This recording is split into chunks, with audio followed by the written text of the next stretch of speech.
History અને કલ્ચરમાંથી આપણે પહેલાં કલ્ચર આપણે જોઈએ તો કલ્ચરનો જે આરઓઆઈ કહેવાય, બરાબર, રિટર્ન ઓન ઇન્વેસ્ટમેન્ટ, એ થોડો ઘણો લો સાઈડ ઉપર રહેતો હોય છે. કેમ કે કેવું છે કે કલ્ચરને આ લોકોએ બહુ અનપ્રેડિક્ટેબલ બનાવી દીધું છે, બરાબર. Hello friends, welcome to the channel. જીપીએસસીના નવા ચેરમેનનું આગમન થઈ ગયું છે, તો હવે આપણે આશા રાખી શકીએ કે ભાઈ થોડા ટાઈમની અંદર આપણી જે ભરતીઓ ક્લાસ 1 અને ક્લાસ 1, 2 અને 3 આની જે ભરતીઓ છે એ આગળ આવવા મળશે. તો આપણે જાણીએ છીએ તેમ કે ભાઈ સિલેબસ છે જીપીએસસીનો એ ખૂબ લાંબો વાસ્ટ સિલેબસ છે, ખૂબ ડિટેલમાં સિલેબસ છે, ડેપ્થમાં જઈને રીડિંગ કરવું પડે એ રીતનો સિલેબસ છે. અને ડેપ્થમાં જઈને સારી રીતે રીડિંગ કરવું હોય તો આજથી તમે ચાલુ કરો તો મે, જૂન, જુલાઈ અને ઓગસ્ટ 4 મહિના તમારા મિનિમમ લાગે જો તમે સરખી રીતે રોજનું 4-5 કલાક તૈયારી કરતા હો, કોચિંગ સાથે અથવા કોચિંગ વગર, તો તમને એટલો ટાઈમ તો લાગે. તો એના માટે આજે આપણે ઓથેન્ટિક બુક લિસ્ટ છે, બરાબર, જે આગળ જતા એક્ઝામ્સમાં આપણને કામ લાગે એ રીતની બુક લિસ્ટની આપણે ચર્ચા કરવાની છે. તો આપણને ખબર છે કે ભાઈ જીપીએસસી ક્લાસ 1, 2 2 પેપર આવે અને ક્લાસ 3ની જે એક્ઝામ્સ છે ડીવાયએસઓ, એસટીઆઈ, એમાં એક પેપરની અંદર 8 સબ્જેક્ટ હોય છે. તો આપણે ક્લાસ 1, 2ના પર્સપેક્ટિવથી બુક લિસ્ટ અત્યારે આપણે આપીએ છીએ, એટલે જે આપણને ક્લાસ 3માં પણ છે એ કામ લાગશે. કેમ કે જો તમે ક્લાસ 1, 2ના લેવલની તૈયારી સારી રીતે કરી લો તો તમે ક્લાસ 3 પણ સારી રીતે પાસ કરી લેશો સારા માર્ક્સથી. ઓકે, તો સ્ટાર્ટ કરીએ. તો પેપર 1માં જે સબ્જેક્ટ્સ છે, બરાબર, 4 સબ્જેક્ટ્સ આપણને આપી દીધા. એક છે હિસ્ટ્રી આપી દીધું, કલ્ચર, પોલિટી અને જનરલ મેન્ટલ એબિલિટી. આની અંદર શું આવે તો જનરલ મેન્ટલ એબિલિટીની અંદર આવશે તમારે મેથ્સ પ્લસ રીઝનિંગ. ઓકે, આનું લેવલ છે થોડું ઘણું એક્ઝામ પ્રમાણે થોડું ઘણું ઉપર રહેતું હોય છે. હવે હિસ્ટ્રીની વાત કરીએ અને કલ્ચરની વાત કરીએ તો હિસ્ટ્રી અને કલ્ચરમાંથી આપણે પહેલાં કલ્ચર આપણે જોઈએ તો કલ્ચરનો જે આરઓઆઈ કહેવાય, બરાબર, રિટર્ન ઓન ઇન્વેસ્ટમેન્ટ, એ થોડો ઘણો લો સાઈડ ઉપર રહેતો હોય છે. કેમ કે કેવું છે કે કલ્ચરને આ લોકોએ બહુ અનપ્રેડિક્ટેબલ બનાવી દીધું છે, બરાબર. આમ તો આખી એક્ઝામનું લેવલ થોડું ઘણું પ્રેડિક્ટ થઈ શકે એવું નથી, અમુક સિલેબસને અમુક સબ્જેક્ટ્સને બાદ કરતાં. જેમ કે મેથ્સ અને રિઝનિંગ છે તો એની અંદર આપણે અંદાજો મારી શકીએ કે ભાઈ પ્રેડિક્ટ કરી શકીએ કે ભાઈ આટલું આ લેવલનું પૂછાઈ શકાય એવું છે. અને એ લેવલની તમે તૈયારી કરવી હોય, માનો કે તમે બેંકના લેવલનું મેથ્સ અને રિઝનિંગ કરીને ગયા હો તો તમને જીપીએસસીમાં કંઈ વાંધો ના આવે, ક્લાસ 3ની પરીક્ષામાં વાંધો ના આવે, પણ જીપીએસસીમાં તો તમને સાવ પ્રોબ્લેમ કાંઈ થાય નહીં જો તમે પહેલેથી હાઈ લેવલની થોડીક એન્ટિસિપેટ કરીને ચાલતા હો તો. તો હવે કલ્ચરની અંદર છે રિટર્ન ઓન ઇન્વેસ્ટમેન્ટ છે થોડોક લો છે, એટલે આપણે શું કરવાનું હોય કે ભાઈ કલ્ચરમાં એક તો હિસ્ટ્રી ને કલ્ચર ઘણું એવું છે કે ભાઈ મોટાભાગના વિદ્યાર્થીઓને વધારે ઇન્ટરેસ્ટ પાડે, બરાબર. તમને એમ થાય કે ભાઈ મેં એક બુક વાંચી છે ને તો લાઈ થોડીક બીજી એ વાંચી લઉં, આ બુક છે તો એની અંદર થોડુંક ઊંડેથી જાઉં, તો આપણને થોડું ઘણું ઇન્ટરેસ્ટ આવે, ક્યુરિયોસિટી આવે, સ્વાભાવિક વાત છે. જો તમે શું કે વોરેશિયસ રીડર હો તો તમને વધારે મજા આવે આની અંદર. પણ આપણે શું કરવાનું છે, આપણે આપણી ક્યુરિયોસિટીને લિમિટમાં રાખવાની છે. પહેલી વાત તો તમે જ્યારે જીપીએસસીની તૈયારી કરો તો કોઈ બુક લિસ્ટ લ્યો એની પહેલાં તમારે સિલેબસની પ્રિન્ટ આઉટ તમારી પાસે હોવી જોઈએ, બરાબર. સિલેબસ છે સરસ સ્પાઇરલ કરી પ્રિન્ટ આઉટ કઢાવી સ્પાઇરલ કરીને આપણી પાસે રાખવાનો હંમેશા. અને સિલેબસ આપણને બાય હાર્ટ યાદ હોવો જોઈએ અને સિલેબસને સ્ટિક કરીને સિલેબસની આસપાસ જ તમારે તૈયારી કરવાની. જરાય એવું નહીં રાખવાનું કે ભાઈ સિલેબસની બહારના ટોપિક એ કરી લીધા. અહીંયા હું જેટલી બુક્સ અત્યારે તમને સજેસ્ટ કરું છું એની અંદર તમારે સિલેબસને પકડીને ચાલવાનું છે કે ભાઈ આપણી પાસે સાઈડમાં હોવો જોઈએ સિલેબસ, કે અચ્છા આ બુકમાંથી આ ટોપિક જ કરવાનું છે. બીજું એક્સ્ટ્રા કંઈ વાંચવાનું અત્યારે આપણી પાસે ટાઈમ નથી ને અત્યારે વાંચવાની જરૂરી નથી એક્સ્ટ્રા વાંચવાની. તમે સિલેબસ તો કમ્પ્લીટ કરી લો પહેલાં. કેમ કે જો તમે એક વિષયની 5 બુક લઈને આવ્યા, હિસ્ટ્રીની માનો કે 5 બુક્સ તમે લઈ લીધી, મોડર્ન હિસ્ટ્રી છે ધારો કે મોડર્ન ઇન્ડિયા, સ્પેક્ટ્રમ લઈ લીધું, પછી આપણે ગુજરાતીની બુક, ગુજરાતી મીડિયમની એકાદી બુક લઈ લીધી પ્રકાશનની, બરાબર. તો આવી રીતે મોડર્ન હિસ્ટ્રી માટે થઈને આપણે 4-5 બુક્સ લેવાની જરૂર જરાય નથી.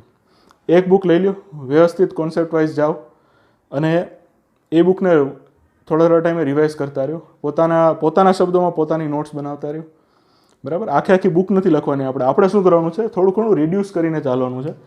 કે ભાઈ માનો કે તમને એક પેરેગ્રાફ 100 વર્ડ્સનો આપી દીધો હોય ને, તો તો આને તમે શોર્ટ કરીને તમે 25 આસપાસ લઈ આવો, બરાબર. 1/4 સીધા 100 શબ્દો લખીને નોટ્સ બનાવવાનો કંઈ મતલબ નથી ને. તો નોટ્સ જ શું કામ બનાવો છો? ચોપડી જ વાંચી લ્યો, બરાબર. તો જ્યારે આપણે નોટ્સ બનાવતા હોય ત્યારે થોડું ઘણું રિડક્શન આપણે થોડું ઘણું રાખવું પડશે કે ભાઈ મેં 100 શબ્દો વાંચ્યા, એમાંથી મેં 25 શબ્દોની નોટ્સ બનાવી, બરાબર. ભાવાર્થ પકડવાનો છે, વર્ડ ટુ વર્ડ નથી જવાનું, પણ ભાવાર્થ આપણને પકડતા આવડવો જોઈએ કે ભાઈ આપણને આ જે ફકરો આપ્યો છે 100 ને 200 શબ્દનો પેરેગ્રાફ હોય તો એનો ક્રક્સ શું કહેવા માગે છે, બરાબર. આનો સાર શું છે, તો એ આપણને ક્યારે ખબર પડે? જ્યારે આપણને રીડિંગ બરાબર આવડતું હોય, ઇન્ટરપ્રેટ કરતાં બરાબર આવડતું હોય ત્યારે. તો જ્યારે તમે જીપીએસસીની તૈયારી કરતા હો ને, ક્લાસ 3 ક્લાર્કની તૈયારીમાં આટલી બધી રીડિંગ હેબિટની જરૂર નથી, પણ જ્યારે તમે ક્લાસ 1, 2 અથવા સુપર ક્લાસ 3 આજે જીપીએસસીની જે એક્ઝામ્સ છે એ તમે જ્યારે તૈયારી કરવા નીકળ્યા હો અથવા પાસ કરવાની ઈચ્છા હોય ત્યારે તમારી પાસે રીડિંગની પણ હેબિટ હોવી જોઈએ. અને રીડિંગની હેબિટ કેવી રીતે? તમે કંઈ વાંચો છો ને તો તમને એનો ક્રક્સ કાઢતા આવડવું જોઈએ, પ્લસ શોર્ટમાં સમજાવતા શોર્ટ નોટ્સ, ચલો શોર્ટમાં નોટ્સ બનાવતા તમને આવડવું જોઈએ. તમને પોતાને એટલી ખબર પડવી જોઈએ કે અચ્છા આ 100 જે પાના કીધા, 100 શબ્દો કીધા, એની અંદરથી 25 શબ્દોમાં ક્રક્સ શું નીકળી શકે છે. તો એ તમારે થોડું ઘણું એડજસ્ટ કરતાં અને થોડું ઘણું ઇન્ટરપ્રેટ કરતાં શીખવું પડશે, જેથી તમારો ટાઈમ બચે અને આડેધડ તમારી નોટ્સ ના બને. તમે જ્યારે એક્ઝામ આપવા જવાના હો એના 15 દિવસ 20 દિવસ પહેલાં જ્યારે તમે તમારી નોટ્સ વાંચતા હો તો તમને એમાંથી કંઈક ટપ્પો પડે કે ભાઈ મારે આખું વાંચવાની જરૂર ના હોય. જેમ કે આપણને સાયન્સની માનો કે નોટ્સ બનાવી તમે, બરાબર. તો એક્ઝામના આગલા દિવસે અથવા એક્ઝામના અઠવાડિયા પહેલાં જો તમે જ્યારે સાયન્સનું રિવિઝન કરતા હો ત્યારે તમારે આખા વિટામિન્સ છે એને શું કહેવાય, બરાબર, રેટિનોલ કેને કહેવાય, એ બધું તમારે આખું જોવું પડતું હોય, તો તમે તૈયારી શું કરી? જે અમુક વસ્તુ જે આપણને ના આવડતી હોય ને એની અમુક નોટ્સ અલગ હોવી જોઈએ. જો આજે ખબર છે ને કે ભાઈ વિટામિન એ છે શેમાંથી મળે, બરાબર, તો એ તમને એક્ઝામ ટાઈમે ખબર પડવાની છે. અમુક વસ્તુ છે ને એ કોમન સેન્સ ઉપર આધારિત હોય. પછી આપણને જે આ વસ્તુ છે કે ભાઈ અગ્નિ, બ્રહ્મોસ, એ બધાના આપણને ડિફરન્સીસ ખબર ના હોય તો એ આપણે લખીને રાખાય કે ભાઈ સરફેસ ટુ સરફેસ કઈ મિસાઇલ છે, બરાબર, એન્ટી ટેન્કમાં કઈ મિસાઇલ આવે, કોન્સેપ્ટ શું હોય, ફાયર એન્ડ ફર્ગેટ જે મિસાઇલ્સ છે એનો કોન્સેપ્ટ શું હોય. તો આ બધા જે થોડું ઘણું છે ને એ તમારે ઓવરવ્યૂ લેવું પડે, અને એ જો તમને ખબર ના હોય તો એવું તમારે નોટ્સમાં બનાવાય. ગાંધી બાપુનો જન્મ ક્યારે થયો તો આપણને બધું યાદ જ છે, તો આપણે એ નોટ્સમાં ના લખવાનું હોય કે ભાઈ 2 ઓક્ટોબર, બરાબર. થોડી ઘણી કોમન સેન્સ વાપરીને નોટ્સ બનાવવાની તો તમને મજા આવશે અને આટલા બધા થોથા નહીં લાગે. એમ શોર્ટમાં તમારી 200-300 પેજમાં આરામથી તમારી નોટ્સ જે બની જાય કે નહીં? તો કે હિસ્ટ્રી ને કલ્ચર મેળવીને પણ કેવી રીતે? જો તમે શોર્ટમાં કરીને કર્યું હોય તો, બરાબર.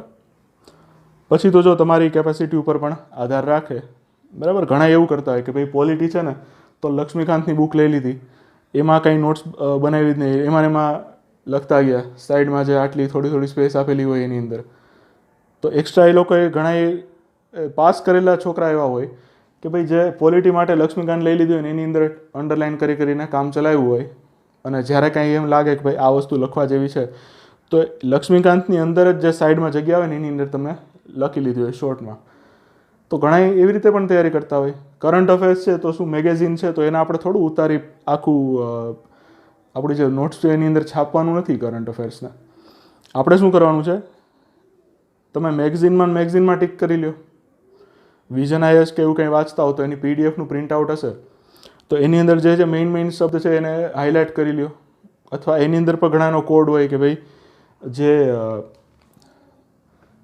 જે સ્ટેટિસ્ટિક્સની માહિતી હોય, બરાબર, સ્ટેટિસ્ટિકલ જે માહિતી હોય તો એના માટે ધારો કે આપણે પિંક હાઇલાઇટર રાખ્યું છે, બરાબર.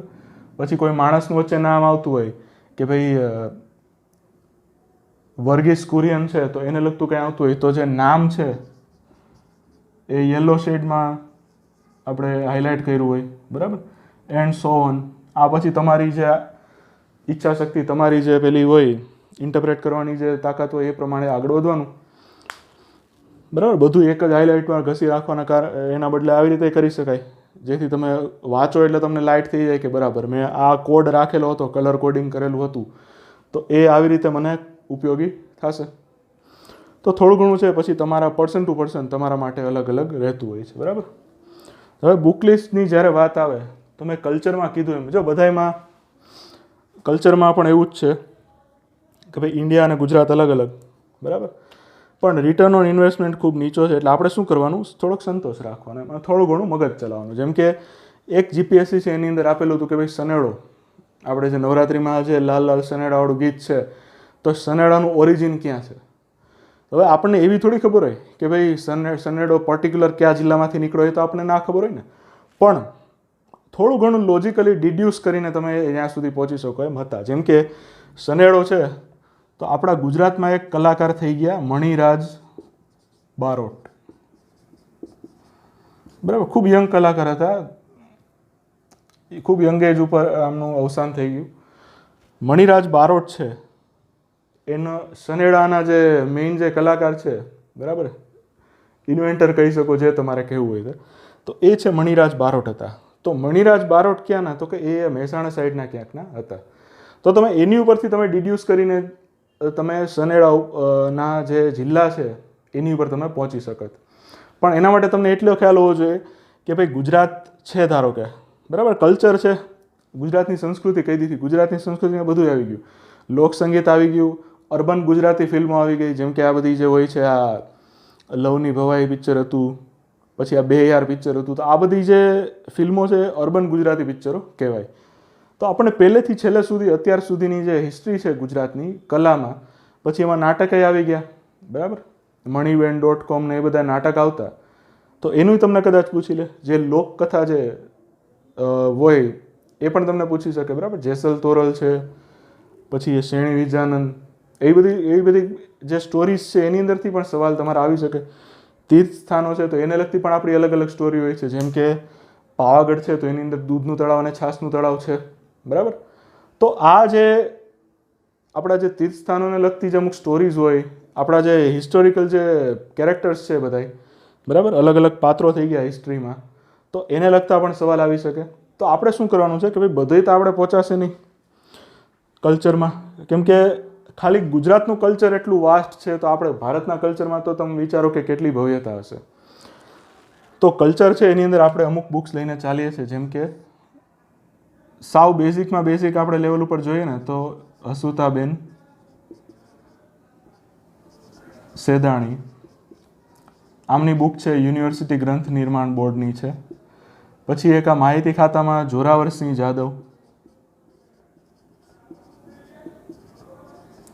પછી એક છે પુરાતત્વીય વારસો કરીને પણ એક બુક છે, સરકારી બુક જ છે, પુરાતત્વીય વારસો. આની પીડીએફ બહુ ફરતી હોય છે. પછી આ અત્યારે નીચેનું છે, હું ચેકી નાખું છું, તમારે એવું હોય તો સ્ક્રીનશોટ લઈ લેજો. ઓકે, સ્પેસ થોડીક.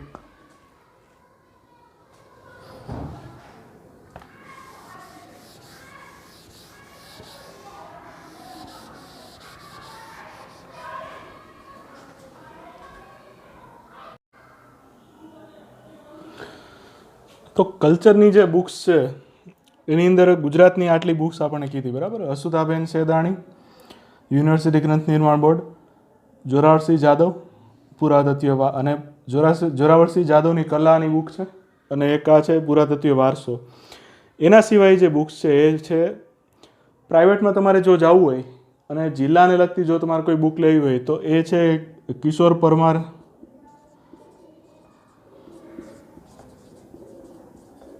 આ વિશ્વા પબ્લિકેશન છે નામ. આની બુક પણ સારી, ખૂબ સરસ ઇન્ફોર્મેટિવ બુક છે. જિલ્લા પણ આવી જશે ને જિલ્લાને લગતું જે કાંઈ પણ નાનું મોટું કલ્ચરની જે પોઈન્ટ્સ હશે એ પણ તમારા આની અંદર આવી જશે. અને ભારતના કલ્ચરની વાત આવે ત્યારે જનરલી નીતિન સિંઘાનિયાનું નામ આવતું હોય છે કે ભાઈ નીતિન સિંઘાનિયા, પણ નીતિન સિંઘાનિયાની બુક છે એ તો છે જ, પ્લસ તમારી યુનિવર્સિટી ગ્રંથ નિર્માણ બોર્ડમાં સાંસ્કૃતિક વારસો ભારત, એનો વારસો એક સાંસ્કૃતિક ઇતિહાસ ટાઈપની પણ પહેલાં લગભગ એવું જ નામ છે, ભારતનો સાંસ્કૃતિક ઇતિહાસ, એવી બુકનું નામ છે કલ્ચરમાં. એના સિવાય આપણી જે લોકલ પ્રાઇવેટ પબ્લિકેશન્સની બુક છે એમાં પણ સારી આવતી હોય છે. જેમ કે યુવાની બુક છે કલ્ચરની, એમાં પણ સારી ઘણી સારી માહિતી આપેલી છે. તો આવી રીતે કલ્ચરની છે ને તમે જોવા જશો તો ઘણી બુક્સ થઈ જશે. હવે તમારે આમાંથી શું કરવાનું છે કે ભાઈ તમે ગમે તે એક બુક પસંદ કરો અને એ બુકને લઈને તમે આગળ ચાલો, બરાબર.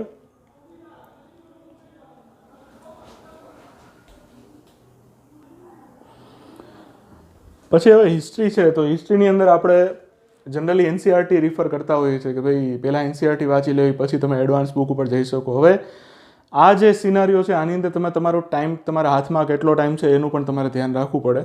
જેમ કે 2 થી 3 મહિનાની અંદર જ્યારે પ્રિલિમ આવવાની હોય ત્યારે આપણે એનસીઆરટી કરવા જઈએ તો થોડો ઘણો વધારે ટાઈમ છે આપણો સ્પેન્ડ થઈ જાય, બરાબર. તો જે હિસ્ટ્રી માટે છે એનસીઆરટી ટાઈમ હોય તો કરી લેવાની, બાકી પછી આપણે જે સીધી જે બુક્સ છે એની પર પણ આપણે જમ્પ કરી શકીએ, બરાબર. હિસ્ટ્રીની અંદર છે આપણને ખબર છે કે ભાઈ 3 એન્શિયન્ટ, મિડિવલ અને મોડર્ન. તો આપણી પાસે હિસ્ટ્રી માટે બુક છે. મોડર્ન હિસ્ટ્રી છે તો એની અંદર આપણે સ્પેક્ટ્રમની બુક આવે. હવે જો આમાં ઘણી બધી બીજી બુક્સ પણ આવતી હોય છે, જેમ કે ઇન્ડિયા આફ્ટર ગાંધી ને એ બધી, ઇન્ડિયા ઇન્ડિપેન્ડન્સ સ્ટ્રગલ ને એ બધી બુક્સ આવતી હોય છે. પણ આપણે શું કરવાનું છે, ખાલી એક બુક લ્યો, એને સારી રીતે વાંચો, પૂરી રીતે સમજો ડેપ્થમાં જઈને. હવે આ હિસ્ટ્રી છે તો એની અંદર 3-4 બુક્સ લઈને જવાની જરૂર નથી ને એક ઇંગ્લિશ અને ગુજરાતી સોર્સ વચ્ચે જે ગળમથલ રહેતી હોય છે છોકરાઓને, તો હવે એમાં એવું છે કે સારા સોર્સિસ છે એ આપણા છે ઇંગ્લિશમાં છે. જેમ કે લક્ષ્મીકાંત છે તો ઇંગ્લિશમાં બુક આવે છે ને હિન્દીમાં પણ આવે છે, બરાબર.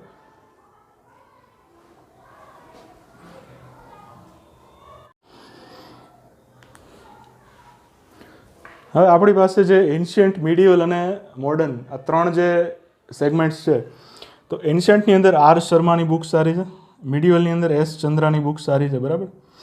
ગુજરાતમાં જો તમારે જોતી હોય તો યુનિવર્સિટી ગુજરાતીમાં જો આ ઇન્ડિયન હિસ્ટ્રી માટેની બુક્સ જોતી હોય તો ગ્રંથ નિર્માણ બોર્ડની છે, અને બાકી પ્રાઇવેટ પબ્લિકેશનમાં પણ સારી બુક હોય છે. જેમ કે લિબર્ટીની છે, કિશોરભાઈ પરમાર દ્વારા લિખિત હતી છે, એ એડિશન સારી હતી, બરાબર. યુવાની છે એ પણ બુક સારી આવે છે. ગુજરાત આ જે કલ્ચર છે તો એની અંદર યુવાની બુક પણ સારી છે ગુજરાત અને ભારત માટે. તો આવી રીતે જે તમારા ગુજરાતીમાં તમને ફાવે, હું તો એમ જ કહું છું કે ઇંગ્લિશમાં ફાવે તો ઇંગ્લિશમાં જ આગળ વધવું, પણ જો ઇંગ્લિશમાં તમને અનુકૂળતા ના હોય તો ગુજરાતીમાં તમે પ્રાઇવેટ પબ્લિકેશનમાં પણ આગળ વધી શકો, કેમ કે એ લોકો પણ આનો યુનિવર્સિટી ગ્રંથ નિર્માણ બોર્ડનો એનો રેફરન્સ લેતા જ હોય છે, બરાબર. પછી તમારા ટાઈમ ઉપર આધાર છે, તમારા હાથ ઉપર કેટલો ટાઈમ છે અત્યારે, એના ઉપર પણ ખૂબ આધાર રાખતો હોય છે તમે કઈ બુક પરચેસ કરશો એનો.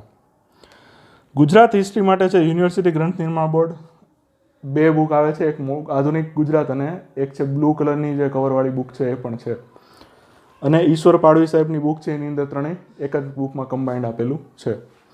હવે એક્ઝામ પ્રમાણે ગુજરાત અને ભારતનું આપણે લેવલ ઉપર નીચે થોડું ઘણું રહેતું હોય છે, બરાબર. પછી છે બંધારણ, તો બંધારણ માટે લક્ષ્મીકાંતની બુક છે, બરાબર. બાઇબલ કયો, ગીતા કયો, લક્ષ્મીકાંતની બુક છે. વન બુક છે એ તમને ઇનફ થઈ પડે એવી બુક છે. ઇંગ્લિશમાં પણ મળશે અને હિન્દીમાં પણ મળશે. હિન્દીમાં અમુક શબ્દો તમને કદાચ અઘરા લાગી શકે, તો આવા કેસમાં ઇંગ્લિશ બુક લઈને બાજુમાં ટ્રાન્સલેશન કરીને લખી શકો. પ્લસ યુવાની જે જીપીએસસીના લેવલવાળી બુક છે એ પણ ખૂબ સરસ બુક છે. એના સિવાય છે તમે ગવર્મેન્ટ જે કંઈ સાહિત્ય બહાર પાડતી હોય, એઆરસી રિપોર્ટ્સ છે, બરાબર. પછી જે થોડા ટાઈમે થોડા ડેટા આવતા હોય એ પણ તમને આમાં એની અંદર કામ લાગી શકે. પ્લસ એ પોલિટી અને ઇકોનોમી બેમાં તમારે થોડું ઘણું ગવર્મેન્ટલ સાહિત્ય છે એ તમારે થોડું રિફર કરવાનું રહે. ઇકોનોમીનું જ્યારે બુક લિસ્ટ લખાવશું ત્યારે એની અંદર આપણે જોઈ લઈશું. હવે આ જે પેપર 1 છે એની અંદર જનરલ મેન્ટલ એબિલિટી, મેથ્સ અને રિઝનિંગનો જે સેગમેન્ટ છે એ થોડો ઘણો ઇગ્નોર કરી દેતા હોય છે વિદ્યાર્થીઓ, કેમ કે ગ્રીપ નથી હોતી. સાયન્સ બેકગ્રાઉન્ડ હોય તો પણ ગ્રીપ નથી હોતી, બરાબર. અને આર્ટ્સ લાઇનના જે સ્ટુડન્ટ્સ હશે એની પણ ગ્રીપ ઓછી હશે. તો આવા કેસમાં શું કરવાનું છે, આરએસ અગ્રવાલ લઈને બેસી શકાય. તમારી પાસે ટાઈમ હોય તો કરો આરએસ અગ્રવાલ, પણ આવડા 2 થોથા આવડા જાડા જોશો ને, એમાંથી અડધું તમે નહીં કરો ને તો પછી કાંઈ કામનું નથી. તો આ કેસમાં કોઈ પણ એક પ્રાઇવેટ પબ્લિકેશનની બુક લઈ લો. અત્યારે યુવાની બુક છે, મેથ્સની અને રિઝનિંગની સારી બુક છે. યુવાની ગ્રે કલરવાળી બુક આવેલી છે એડિશન, સરસ બુક છે એ પણ. તો કોઈ પણ એક બુક લો, આખી બુકનો પહેલાં કોન્સેપ્ટ સમજી લો કે આ ટોપિકમાં શું કહેવા માગે છે. પછી એ બુકમાં આપેલા એક્ઝામ્પલ્સ ગણવાના, અને પ્લસ પ્રેક્ટિસ, જો મેથ્સ અને રિઝનિંગની પ્રેક્ટિસ છે ને થોડી અડધી પોણી કલાક તમારે એક્ઝામ આવે ત્યાં સુધી રોજ કરવાની રહેશે. તો ત્યારે શું કરાય કે ભાઈ પ્રીવિયસ ક્વેશ્ચન છે ને એવું પાડી લેવાય કે ભાઈ પ્રીવિયસ જે જીપીએસસીના ક્વેશ્ચન્સ છે એની અંદરથી ક્લાસ 1-2ની પ્રિલિમના પહેલાં કરવાના, ક્લાસ 3ના પછી કરવાના. ક્લાસ 3ની ફિલ્મ DYSO અને STI માટેના. પહેલાં ક્લાસ 1 2ના ક્વેશ્ચન છે એ પતાવો, પ્રેક્ટિસ એનાથી કરો. ઓકે, તો આ આપણું પેપર 1નું જે બુક લિસ્ટ થઈ ગયું. જો આ મેં સજેશન આપ્યું છે, આના સિવાય તમને બીજી કોઈ બુક્સ અનુકૂળ લાગતી હોય તો ટોટલી ઓકે જ છે, બરાબર. જેવી તમારી અનુકૂળતા એ પ્રમાણે બુક્સ તમારે રિફર કરવાની અને ખરીદવાની. એક સાથે 15-20 બુક લઈને ના બેસી જતા.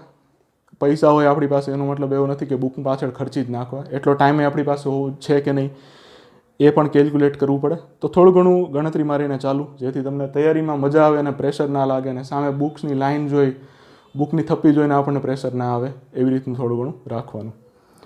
બાકી મેથ્સ અને રિઝનિંગ પ્રેક્ટિસ સિવાય નહીં આવડે. ખાલી કોન્સેપ્ટ સમજશો તો કામ નહીં થાય, પ્રેક્ટિસ પણ કરવી પડશે. કોન્સેપ્ટ સમજ્યા છો એને એપ્લાય પણ કરવો પડશે. તો આ પેપર 1નું જ મેં તમને થોડું ઘણું ઓવરવ્યૂ આપેલું છે. પેપર 2 માટે અલગ બનાવશું, કેમ કે વિડીયો બહુ મોટો થઈ ગયો, કેમ કે થોડું ઘણું સમજાવવું પડે એમ પણ હતું, બરાબર. તો ઘણી મિસ્ટેક્સ એવી હોય છે જે ખાલી ઓછી બુક લીધી હોય, બરાબર પરફેક્ટ ડેપ્થમાં વાંચેલું હોય તો તમે ઘણી મિસ્ટેક્સ છે અવોઇડ પણ કરી શકો. બાકી કંઈ બુક લિસ્ટને લગતા અથવા બીજા કંઈ ક્વેશ્ચન્સ હોય તૈયારીને લગતા તો કોમેન્ટ સેક્શનની અંદર પૂછી શકો છો. પેપર 2 માટે સેપરેટ વિડીયો આવશે. ઓકે, આમાં ખાલી સમય એમ નથી અત્યારે. તો થેન્ક યુ ફોર વોચિંગ. કંઈ ક્વેશ્ચન હોય તો પૂછી લેજો. મળીએ નેક્સ્ટ વિડીયોમાં.